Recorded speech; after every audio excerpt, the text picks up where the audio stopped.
Hi everyone, it's Hannah from Hand Done Crochet, and today we are going to make this crochet cocoon cardigan pattern together.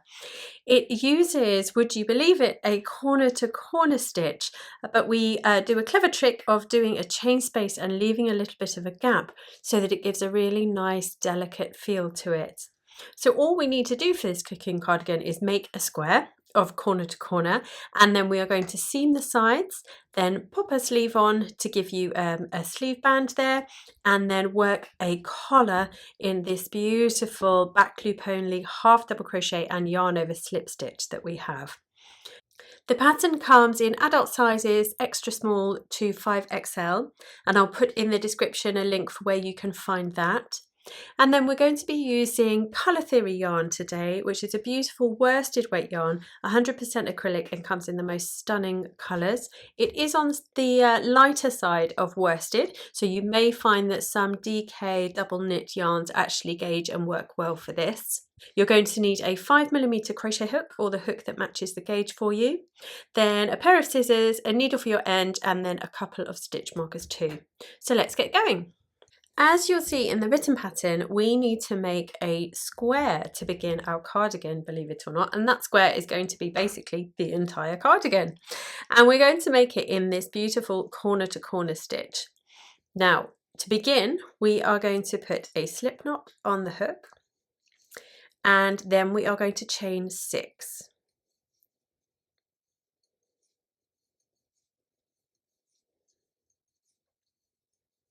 And once you've got your 6 chains, you're going to find the 4th chain from the hook. So we have 1, 2, 3, and 4. And in that 4th chain from the hook, we're going to work a double crochet stitch. So I yarned over, put through, yarn over and pull through, yarn over, pull through 2, yarn over and pull through 2. Now we can chain 1, and I know that's different to a regular corner to corner. And then we're going to skip this chain 1 here. And then in the last chain that we have, we're going to work another double crochet stitch.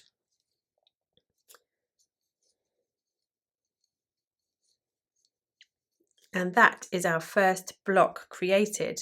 And corner to corner works in a series of blocks. And as you see now, when we turn, we're going to create more blocks and make this bigger. So for row 2, we're going to increase. We're going to make another block. And the way that we do that is that we chain 6 again.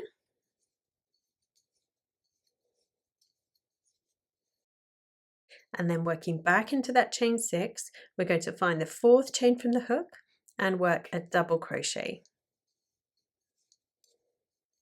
Then we chain 1, we skip the next one, and then into this last one here, we work a double crochet. And so now we need to connect to this space here. So we have our double crochet here, and then we have our chain 3 that was there at the beginning. And so we're going to slip stitch into there and then chain 3. Then into that chain 3 space, we're going to work a double crochet, a chain 1, and then a double crochet in that last section of it there. And now we are going in diagonal lines, you see. So we're ready to turn. Now row 3, we're going to continue increasing by working a chain 6.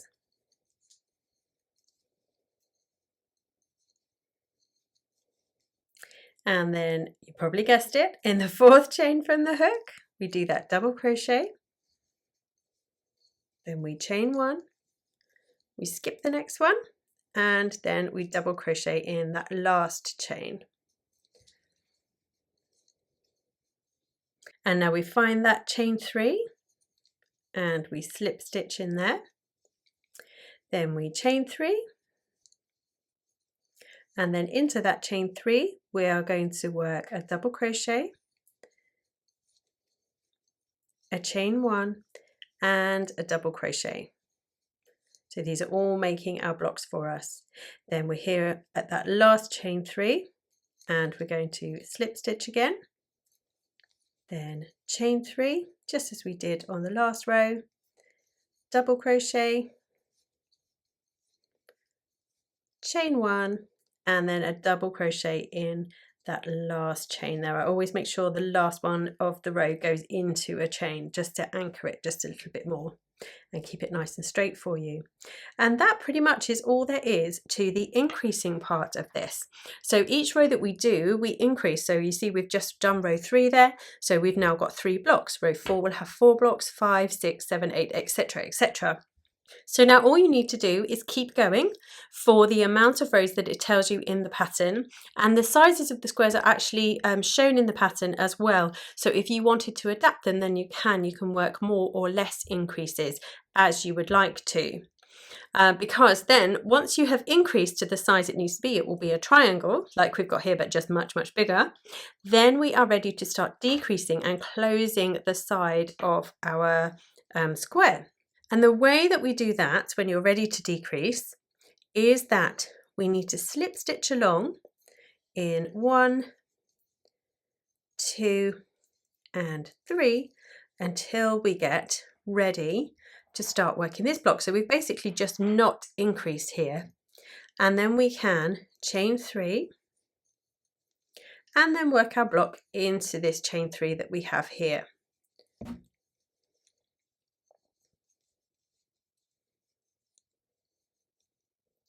And then we're here with this chain 3, we're going to slip stitch, and then we'll work our normal block of a chain 3, then a double crochet, a chain 1 and a double crochet.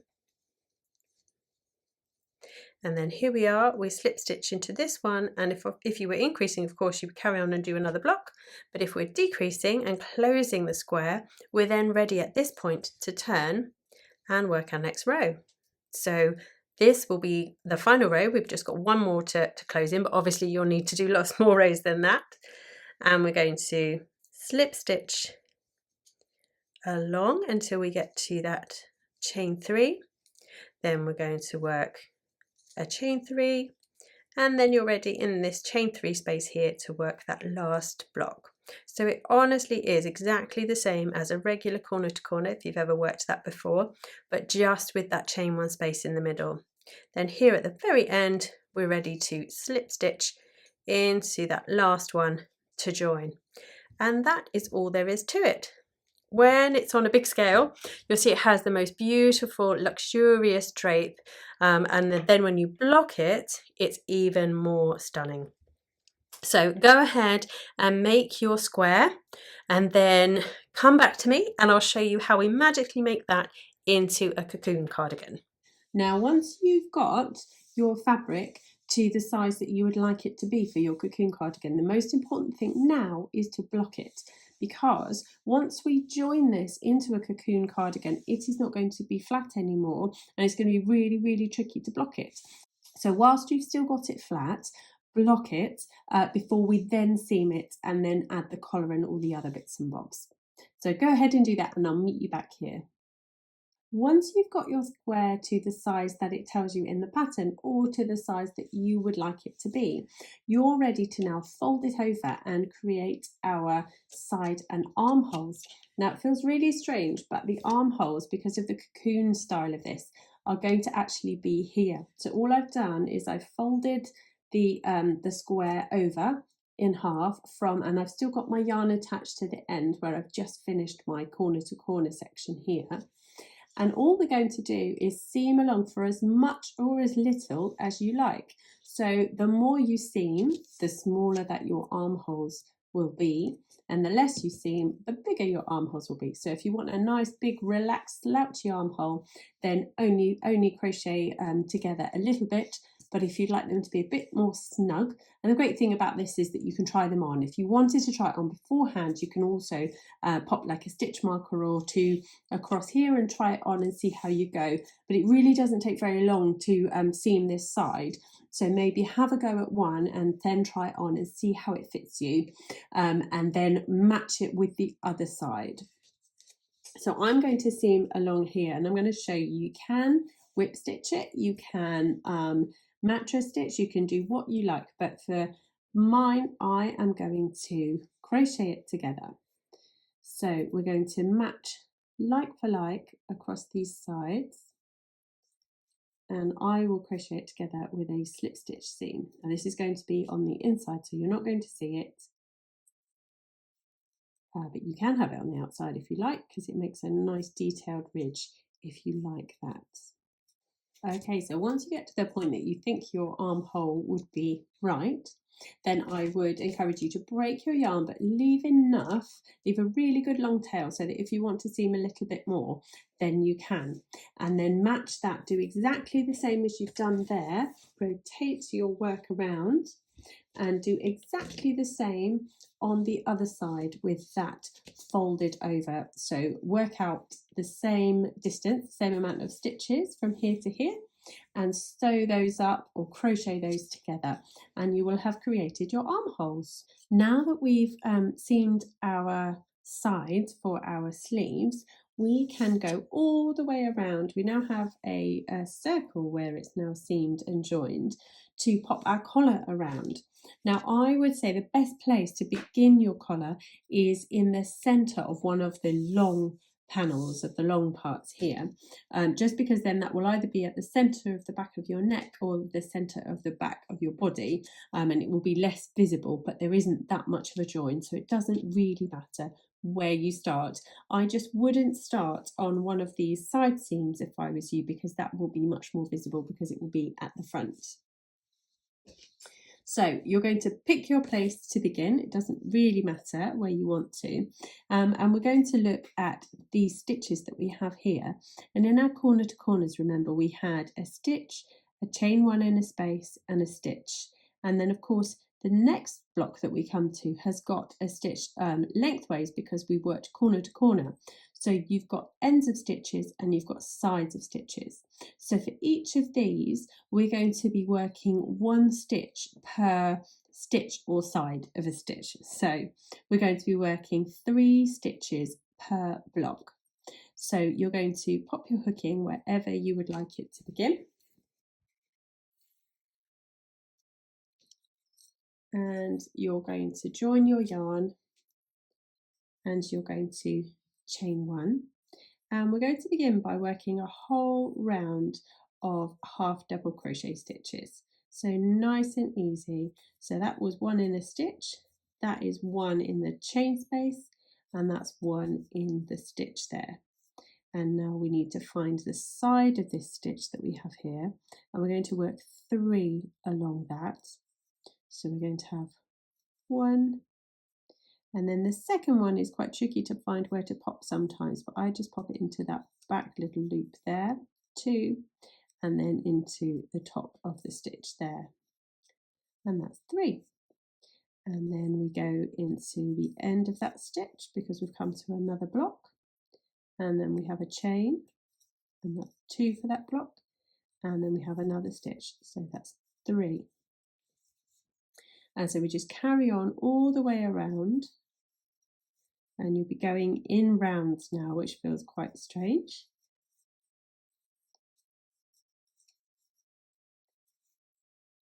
Now a top tip here is that if it's starting to feel a bit wavy and not like it's going to sit nice and level, then you can always go down at half a hook size or a whole hook size to do this ribbed collar here.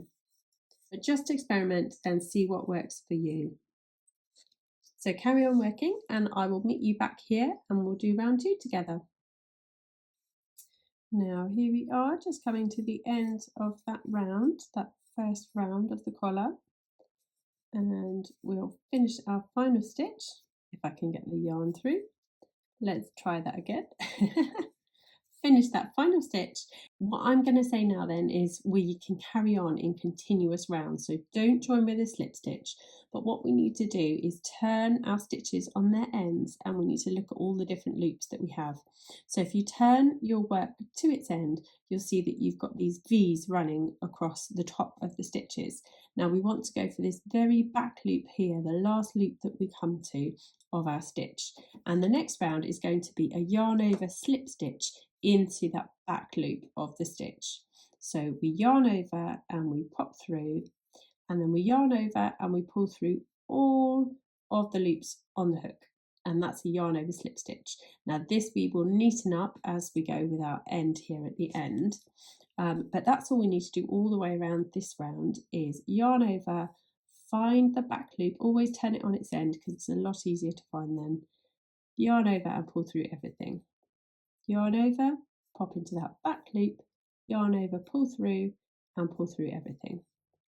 So we're going to work a yarn over slip stitch into the back loop of each stitch around, and once you get going it's actually quite a nice, quick and lovely stitch to work, and it gives you loads of texture because then the subsequent rounds of our collar are going to be a half double crochet into the back loop only of the round that we're working now. So these yarn over slip stitches also have a back loop. If you turn them on their ends, you're not going to be looking, it is confusing because they also have 3 loops just like the half double crochet does.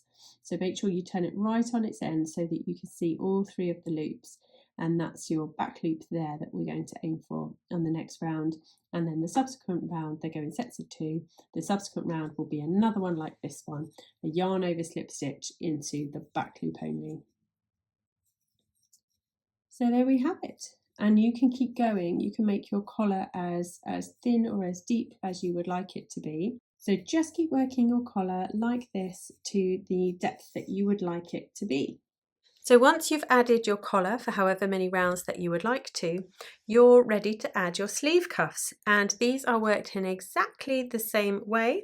You join for wherever you would like to around the sleeve edge, and you work your half double crochet round followed by your yarn over slip stitch round. And I only did 6 rounds here for my sleeves, but you could definitely do more if you would like to. So put those onto both sides of your cardigan, and then the magic happens, because at the moment we've had it folded over flat like this. So now of course you can open out your cardigan and you are ready to wear it.